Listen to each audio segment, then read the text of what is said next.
Good news, may nakahabol bumalik sa Lakers laban sa Celtics. Warriors itutuloy ng kunin si LaMelo. Matapos ang balita sa kanya, may nakikita si Curry kay Ball. At may natakot na sa Golden State. Butler ibubuhos ang lakas sa playoff. Ngunit bago ang lahat, kung gusto nyo ng matibay na running shoes, new men's and women's marathon air cushion running shoes, sports shoes. Mabibili lang sa halagang $2,199. I-click lamang ang link sa comment section. Ang Golden State Warriors ay isa sa mga paboritong koponan na posibleng makuha si LaMelo Ball kung sakaling ipagpalit siya ng Charlotte Hornets ngayong tag-init. Si Ball ang itinuturing na susunod na batang bituin na babantayan sa trade market ngayong summer ayon kay Michael Scotto ng Hoops Hype noong Marso 3. Malamang na hindi na naman makapasok sa playoffs ang Hornets sa ika-9 na sunod na season. Huling beses silang naglaro sa playoffs noong 2015-16 season noong si Ball ay isang freshman pa lamang sa Chino Hills.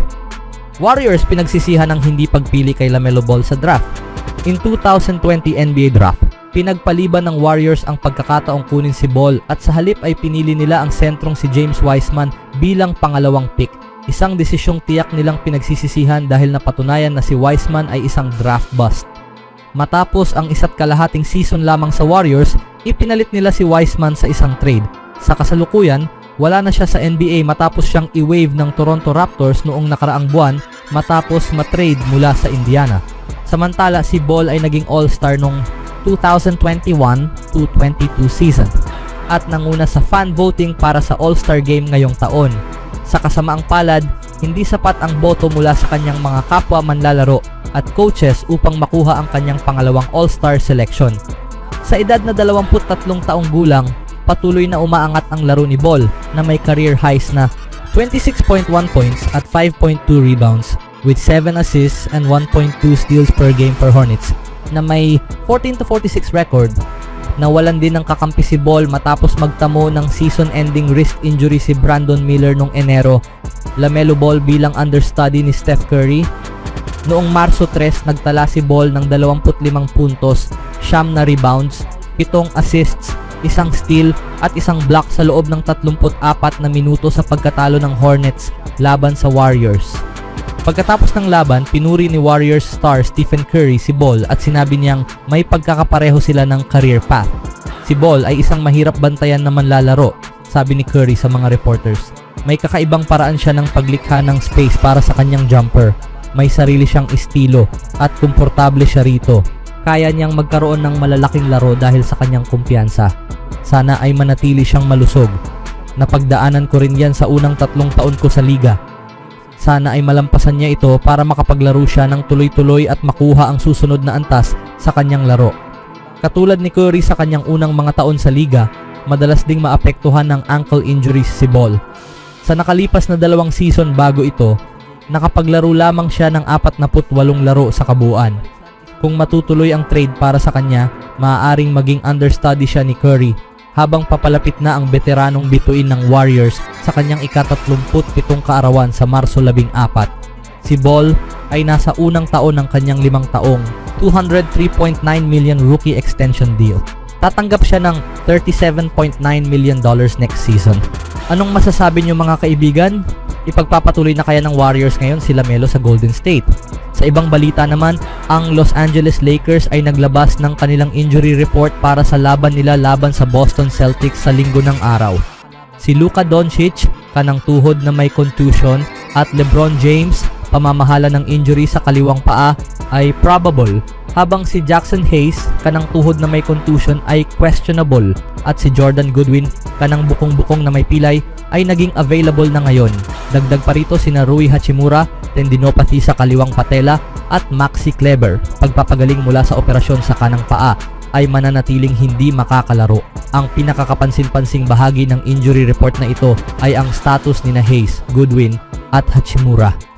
Si Hayes ay naging mahalaga para sa Lakers bilang kanilang starting center, kaya umaasa ang koponan na makakalaro siya laban sa isang malakas na Boston team. Si Goodwin naman ay hindi nakalaro sa huling 3 laban dahil sa pilay sa bukong-bukong at ramdam ng Lakers ang pagkawala ng kanyang depensa sa perimeter. Ngunit ngayon na wala na siya sa injury report, magiging isang option siya para kay JJ Redick bilang bahagi ng bench sa paparating na road trip. JJ Redick, umaasa na si Jordan Goodwin ay maging regular na bahagi ng rotation ng Lakers. Ang ankle sprain ni Jordan Goodwin ay dumating sa hindi tamang panahon, lalo na't nagsisimula pa lang siyang magkaroon ng regular na minuto sa Lakers at sinasamantala ang kanyang pagkakataon. Ngayon nababalik na siya, inaasahan ni JJ Redick na magiging regular na miyembro siya ng rotation ng LA. Nagkaroon kami ng maraming manlalaro na dumaan sa mga two-way contracts mula noong simula ng training camp, ani Redick. At sa tingin ko, naging maayos si Christian Coloco sa papel na yon, lalo na sa mahabang pahinga at pagkatapos makuha si Goody na nakikita namin bilang bahagi ng rotation. Maraming beses, pagdating sa two-way players mas pinapaboran ang kabataan at development at may halaga iyon. Ngunit sina Trey at Goodwin ay mas matanda na kumpara sa karamihan ng mga two-way players. Pareho silang may karanasan at alam na nila kung paano maglaro sa liga. Maaari silang mag-ambag sa panalo. Anong masasabi niyo mga kaibigan sa pagbabalik ni Goodwin? Sa sumunod na balita naman, ang Golden State Warriors ay gumanda ang record mula nang makuha si Jimmy Butler sa Miami Heat noong Pebrero 7, katumbas ng pinakamagandang record sa Western Conference sa panahong iyon. At ayon sa isang NBA scout, lahat ng koponan ay gustong iwasan ang mainit na Warriors sa unang round ng NBA playoffs. Walang gugustuhing makaharap sila sa playoffs, sinabi ng scout kay Tim Bontemps ng ESPN. Si Jimmy na may sariwang mga paa na ngayon at motibasyon, honeymoon phase Jimmy ay isang matinding kalaban.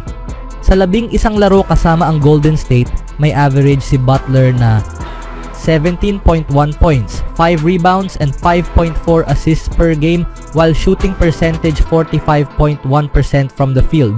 Ayon kay Steve Kerr na unang nag-aatubili umano sa pagkuha kay Butler sa Bay Area, siya ang naging dahilan kung bakit naging two-way team ang Warriors. Sa huling 10 laro, sa tingin ko pangalawa tayo sa parehong opensa at depensa, sabi ni Kerr sa isang kamakailang media session. Maliit na sample size, pero doon natin nakuha si Jimmy, kaya malinaw na nagbago ang takbo ng laro namin kasama siya. Isa siyang mahusay na komplemento sa ginagawa na namin. Ang idinadagdag niya ay ang maturity at composure. Isa siyang mahusay na komplemento sa ginagawa na namin. Ang idinadagdag niya ay ang maturity at composure.